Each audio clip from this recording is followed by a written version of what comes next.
आ रहे आ रहे।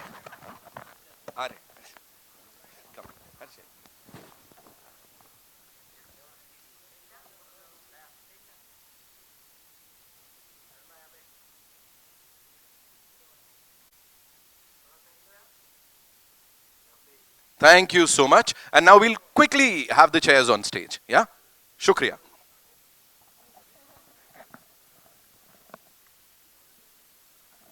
And कहाँ से आ रहा है पहला सवाल बता दो मुझे, मैं आ जाऊंगा वहां। अच्छा, we already have the mic, पाजी के पास है जी। बैठेगा तो चालू होगा, आराम से आराम से। वेट।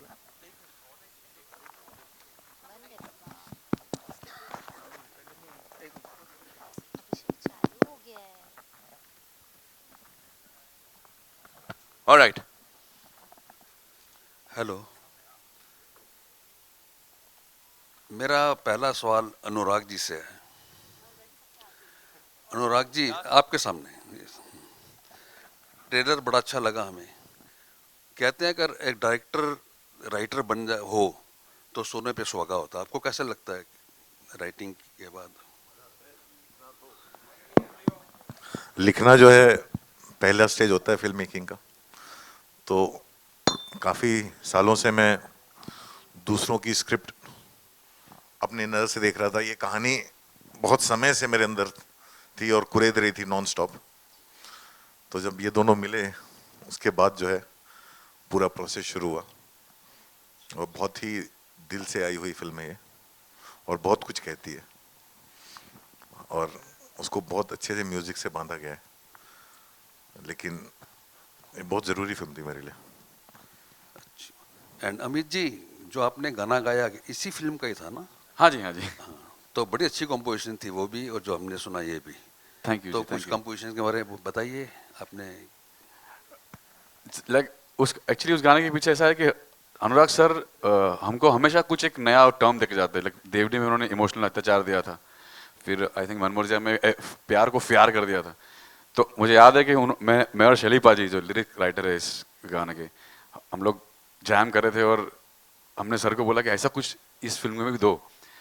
तो मुझे याद है दरवाजे निकलते निकलते उन्होंने दरवाजे पे ही बोल दिया, हाँ घनघोर कनेक्शन। एक उनको दिमाग में तभी शायद एक स्ट्राइक हुआ। तो हाँ, फिर वहाँ उसको लेके हम चल पड़े।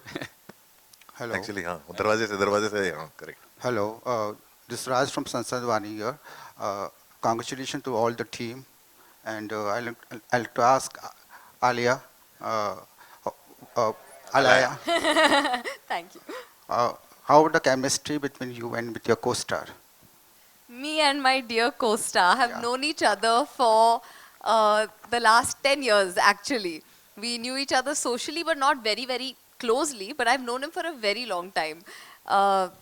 This was our first time in a work environment together, and we were bickering all the time. ये लड़ते ही रहते हैं। Non-stop, but not in not in like a serious way, like in a very stupid In a way. very Gen Z way. No, not even in a Gen Z way, in a very like 5-year-old kids arguing. Like I'll be like, you're stupid. He'll be like, you're double stupid. I'll be like, you're triple stupid and even stupider on top of that. You know, like very stupid things. He brought out some weird side in me, and I think I brought out some weird side in him. So it's a very special chemistry that we share. It's unlike any other sort of friend or co-actor that I've ever had. And there's this different level of comfort that's been really lovely to have throughout the process, during shooting and now during promoting this film and now finally releasing this film. Anurag ji, मेरा सवाल आपसे है। हाँ जी। जी, अगर हम आपके cinema की बात करें तो वो उसको आपने कभी दायरे में नहीं बांधा। अगर बात करें, आप एक तरफ मनमर्दियाँ और डेवडी बनाते हैं तो दूसरी तरफ गुलाल जैसी भी फिल्म बनाते हैं। आप जो लिखने की अगर हम बात करें, आप अगर मनमर्दियाँ लिखते हैं तो मनमर्दियाँ तो खैर उन्होंने भी लिखी थी, लेकिन उसमें आपका पुट तो था ही। तो आप दूसरी तरफ ब्लैक फ्राइडे भी लिखते हैं। तो बाकी निर्देशक अगर हम देखें तो वो लोग एक दायरे में ही अपने आप को बांध कर रखना पसंद करते हैं या एक सुरक्षित दायरा बनाकर रखते हैं। आपने हमेशा अपने ही दायरे तोड़े हैं। तो ये चीज आपको कभी वो नहीं करती है, इनसिक्योर नहीं करती है कि आपने अपने को नहीं? इनसिक्योरिटी से तो मेरा दूर दूर तक कोई रिश्ता नहीं है। मेरा प्रॉब्लम वो नहीं है, मतलब आप यहाँ पे क्यों आए थे, मैं हमेशा अपने आप से ये सवाल पूछता हूँ। जब सब कुछ छोड़ के, इतने सारे एजुकेशन के बाद, हर चीज छोड़ के आप आ गए हो यहाँ पे, तो फिल्म बनाने आए थे। एक फिल्म बनाना चाहता था, या एक फिल्मों में काम करना चाहता। अब इतनी फिल्में बना चुका हूँ, इतनी फिल्मों का हिस्सा रह चुका हूँ जितनी किसी की फिल्मोग्राफी नहीं है। तो मैं बहुत ही ग्रेटफुल होता हूँ कि मुझे फिल्म बनाने को मिलता है। और अगर सुरक्षित दायरा जो बोलते हैं ना, वो उसमें आदमी सुरक्षित होके, सिक्योर होके, सेफ होके रिपीटेटिव हो जाता है, और वही आदमी आगे चल के बोरिंग हो जाता है। बहुत इजी है मेरे लिए जाके गैंगस्टर फिल्म बनाना, बहुत आसान है। मैं अभी कल 3 अनाउंस कर दूंगा, सारी दुनिया आ जाएगी, पैसे दे देगी। लेकिन नहीं करना मुझे। और भी बहुत सारी कहानियां हैं, बहुत सारी चीजें हैं, खुद को भी एक्सप्लोर करना है। फिर आप मर जाते हो, फिर आप ऐसे हो जाता है कि अगर हाँ, जब मेरी टांग वांग टूट जाए और मैं बिस्तर से हिल ना पाऊँ, तो मैं वापस फॉर्मूला रिहैश करता रहूंगा। फिर सर्वाइवल की बात हो जाएगी।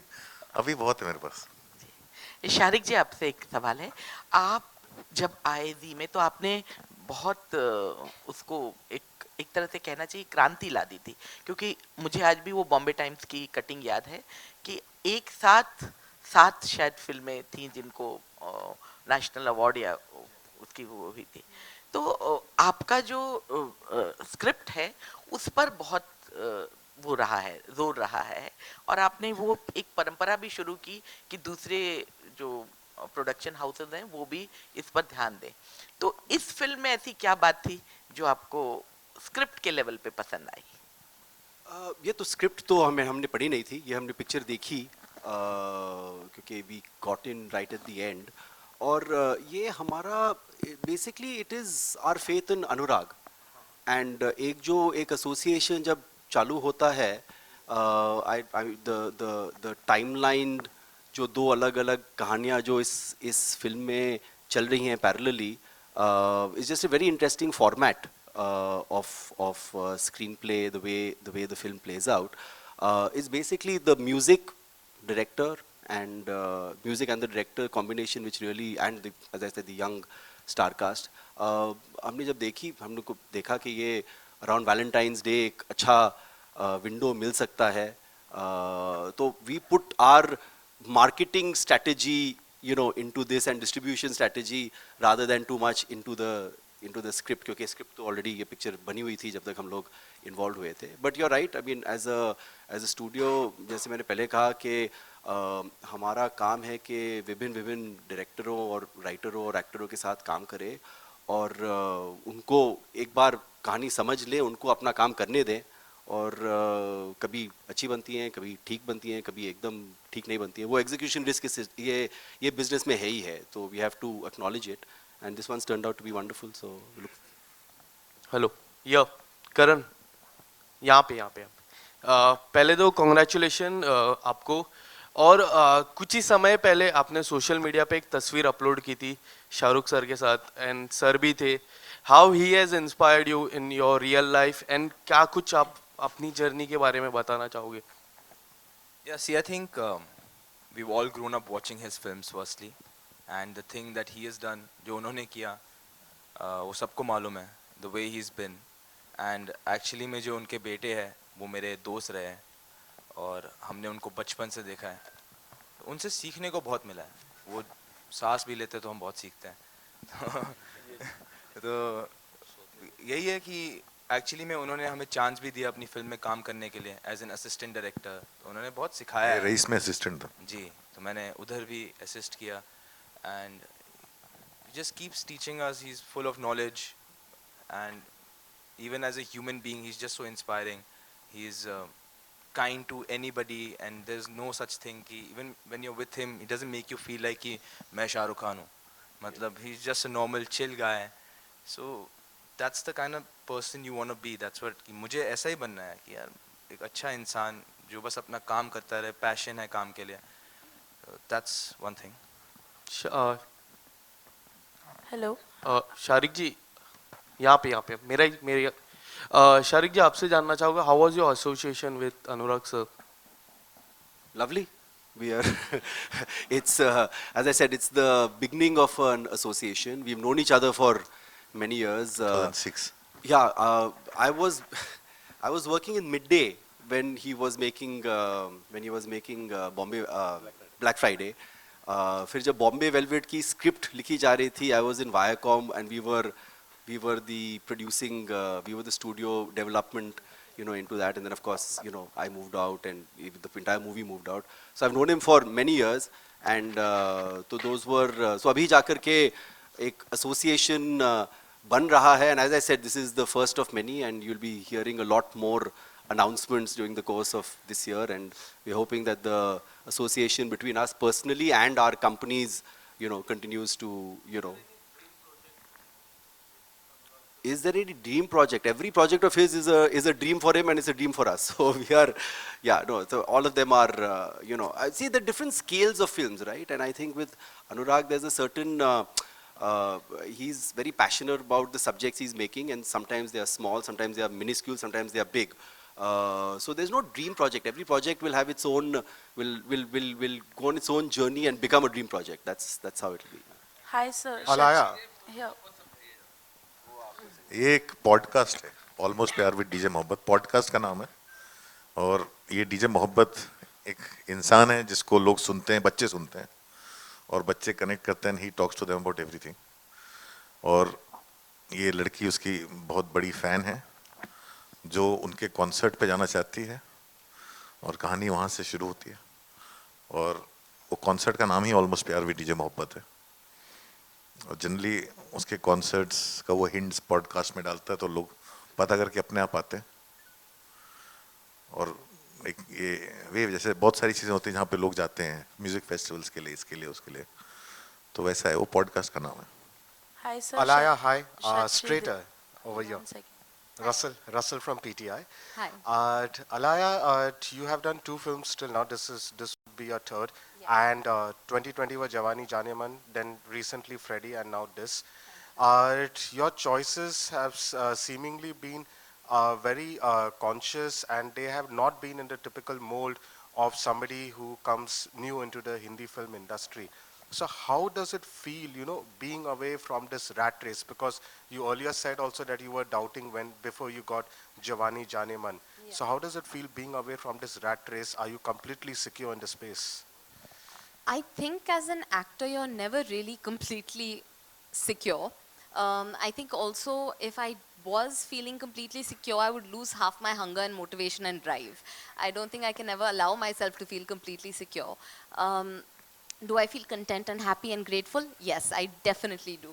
I'm really grateful that people have come to me with such amazing projects. Of course, Jawani Jaane Man and Almost Pyar was Jawani Jaane Man I tested for, and then I happened to get.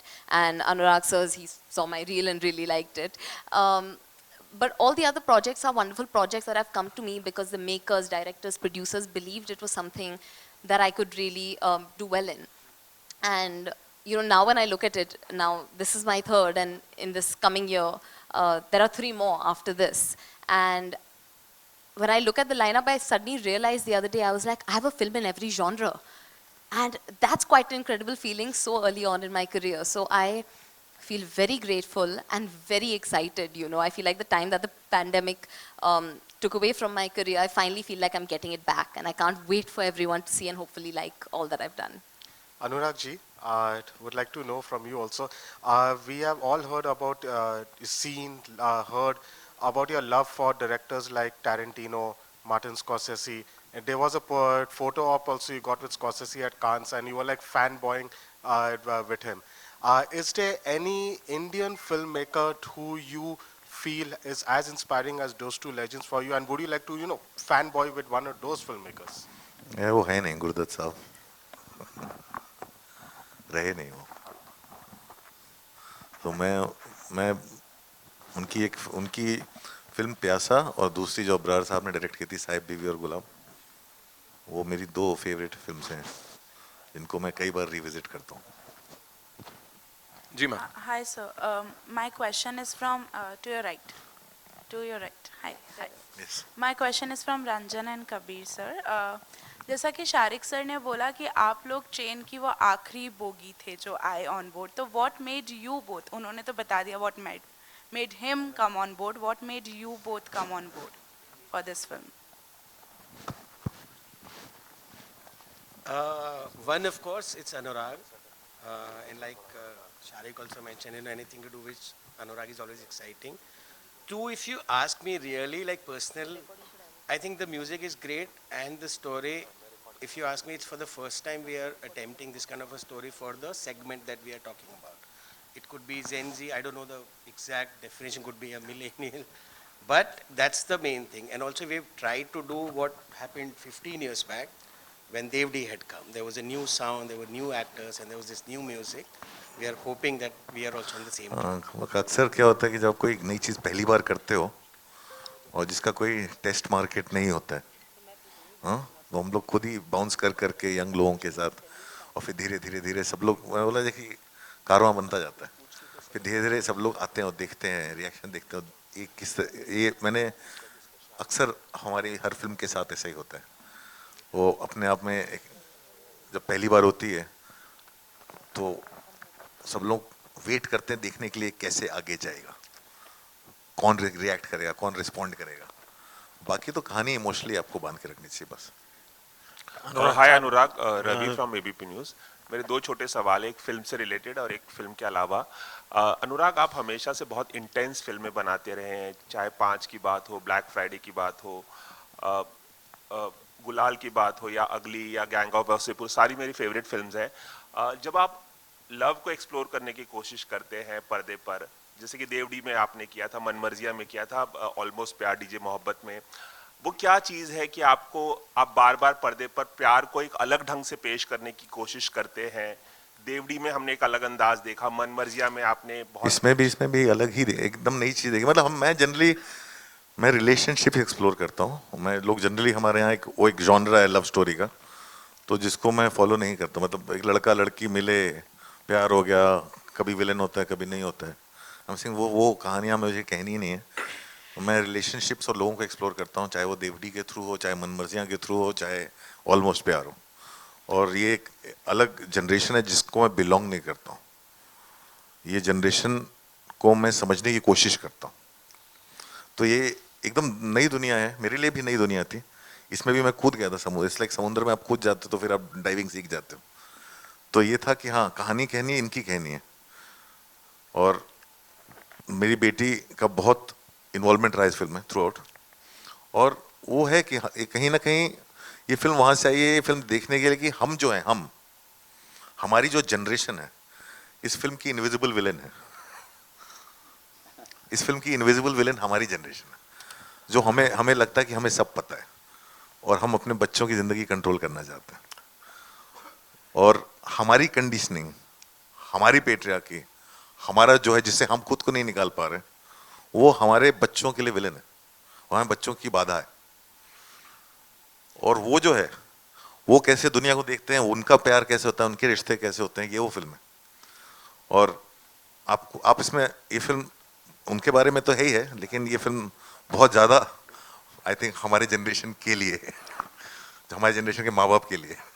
अनुराग, एक छोटा सा और सवाल, आखिरी 2 सवाल लेंगे। एक छोटा सा और सवाल अनुराग, बहुत इंपॉर्टेंट है। आप हमेशा से सेंसरशिप से लड़ते रहे हैं और बॉयकॉट ब्रिगेड जो है, दोनों से लड़ते रहे हैं, और आप हमेशा खुलकर बात करते रहे हैं। इसमें एक इम्पॉर्टेंट डेवलपमेंट ये हुआ है कि प्रधानमंत्री मोदी ने अभी ये बात कही है कि कोई भी नेता उठ के किसी भी फिल्म के बारे में कुछ भी बोलने लगता है और सारे दिन टीवी पे वही चलता है, तो लोगों को बचना चाहिए फालतू में कमेंट करने से। आपको ऐसा लगता है कि इससे जो बॉयकॉट बॉलीवुड ब्रिगेड जो है, उसका असर कम होगा, लोग उनके मैसेज को सीरियसली लेंगे? क्योंकि इससे पहले इतना बड़ा कमेंट किसी इतने बड़े नेता की तरफ से नहीं आया था, क्योंकि उन्हीं के पार्टी के नेता इस तरह के कमेंट, वो अगर 4 साल पहले कह देते तो वाकई फर्क पड़ता। अभी तो मुझे नहीं लगता कि कोई अपने ही लोगों को काबू कर पाता है। मतलब चीज़ें हाथ से बाहर निकली हुई हैं। मतलब ऐसा नहीं है कि अभी कोई किसी की सुनेगा। बहुत जब आप प्रेजुडिस को एम्पावर करते हो साइलेंस से, जब आप हेट्रेड को एम्पावर करते हो साइलेंस से, और वो इतनी ज़्यादा एम्पावर हो चुकी है कि वो अपने आप में ही एक ताकतवर बन चुकी है, वो मॉब बाहर निकल चुका है। We'll just take one last question. Hello ji, hello Amit और शारिक आप कुछ ऐड करना चाहेंगे इसमें? अमित Coming आप हेलो अनुराग जी जी पूछें sir.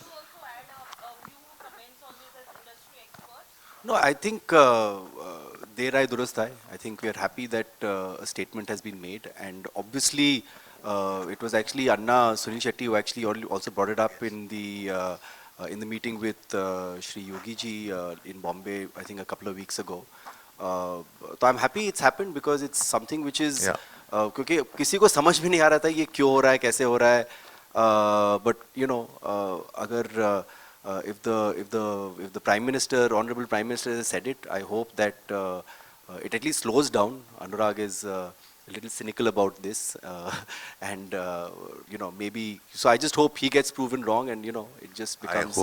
We all hope totally. that, and we just hope that it does, you know, stop. I mean, films are meant to entertain. ना हम लोग जो बनाते हैं सब, आप you know for the मनोरंजन of the audience कभी अच्छी बनती हैं कभी as I said ठीक से नहीं बनती हैं कोई. But so I think it's good. I think it's laudable, and as an industry we're happy he's done that. Hi अनुराग साहब Sir, आ जाओ. Hi, can I?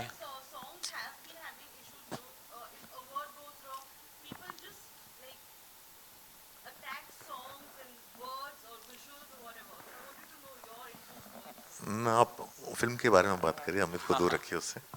Hi, yeah, Mayuriya in the Sir, I'll come center. to you. I'll come to you for the last question. Yeah. I'll come to you. Thank you, Nitin. My question is for Alaya. You know, I listened to the entire music yesterday. I mean, I really the music, while there is consistency in terms of the quality, but the words are like the lyrics are like, I think Gen Z would be the appropriate word. One of the songs, obviously, which really touched me is Maintenance. Mr. Kashyap mentioned about earlier generation. I also come from the 80s. And during my time, obviously, this word, like if I liked A, B, or C, you know, there were always people around me that, "Arey bhai, chhod de, wo bahut high maintenance hai." So I wanted to know from your personal end, you know, you belong to this new generation. In today's time, if somebody of your, you know, the youth, you know, comes and is interested in you, does he need to also ensure that certain maintenance का bill भी भरना पड़ेगा? दर्द निकला है sir ये तो. Basically, you're asking me if I'm high maintenance or not. I'm making it clear. I'm asking for the current generation. Obviously, I come from Mr. Kashyap's generation, probably.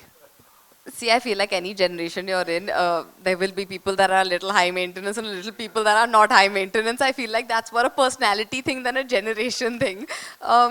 Is my opinion. Anyone that has another opinion. So, and for me personally, sometimes I can be very high maintenance, sometimes I'm not.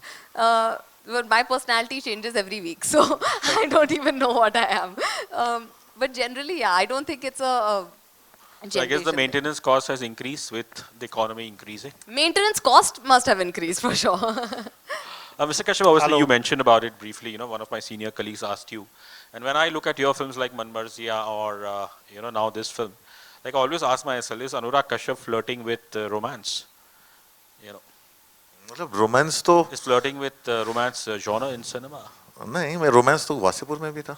और romance तो मुक्काबाज में भी था. The primary story is obviously revenge there. You know, primary story is yes, relationships. मतलब primary story is the generation and the relationships.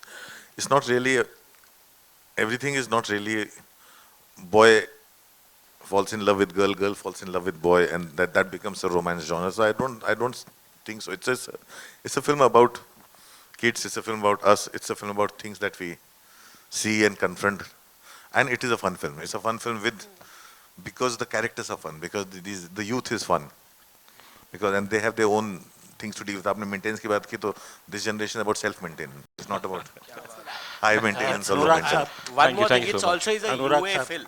Anurag is a fun film, which is the new thing. Sir, Anurag sir, एक question. आइए. एक class. Sir, Anurag ji, sir ये sir आपसे जानना चाहेंगे कि music मतलब कि जैसे 80s की टाइम की बात की जाए या 90s की बात की जाए तो म्यूजिक लव स्टोरी में बहुत इंपॉर्टेंट रहता था सर, और मतलब कि काफ़ी अच्छे म्यूजिक रहते थे. तो आपके हिसाब से मतलब कि आप आजकल के टाइम पे हम लोग देख रहे हैं कि मतलब इतने अच्छे म्यूजिक्स हो नहीं रहे हैं, तो मतलब कि क्या लग रहा है आपको कि मतलब कि कहाँ कमी आ रही है? आई थिंक वो म्यूजिक मेरे लिए हमेशा से फिल्म में इम्पोर्टेंट रहा है, और मैं म्यूजिक के बिना फिल्म नहीं बना सकता हूँ.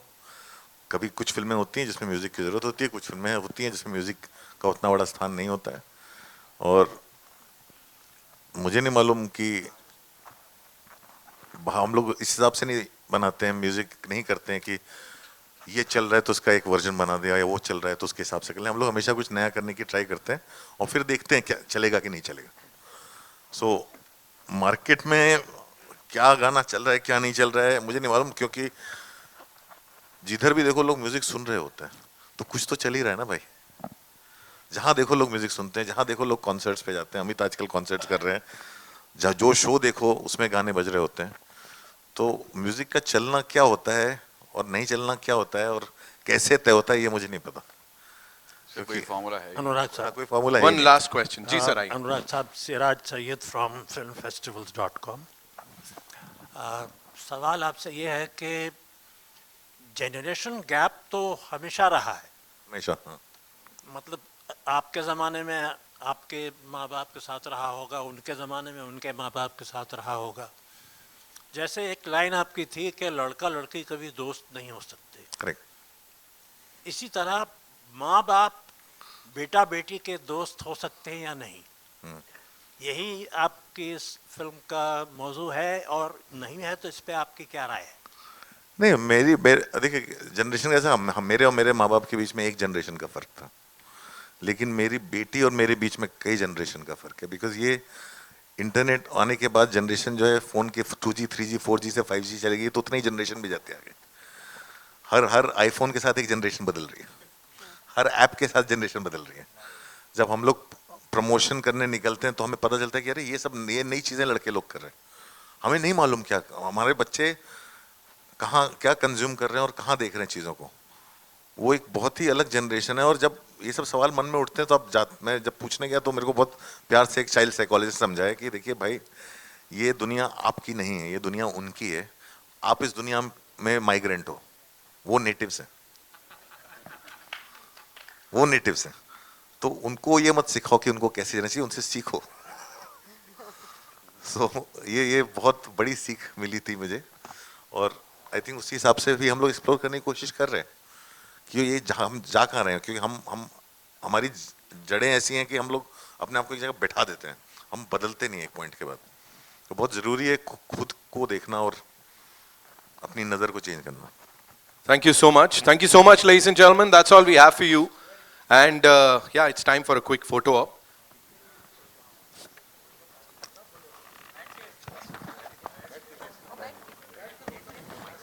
कौन था ये?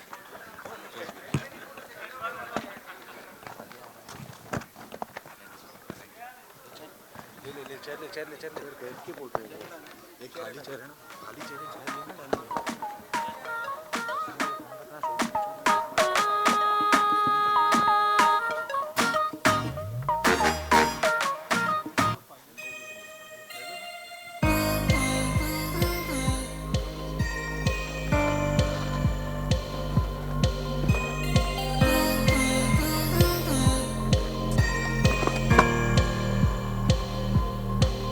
ना ही मजहब से ये संभल पाएगी, ना ही बंदूक से बदल जाएगी, मोहब्बत से ही तो क्रांति आएगी, मोहब्बत से ही तो क्रांति आएगी।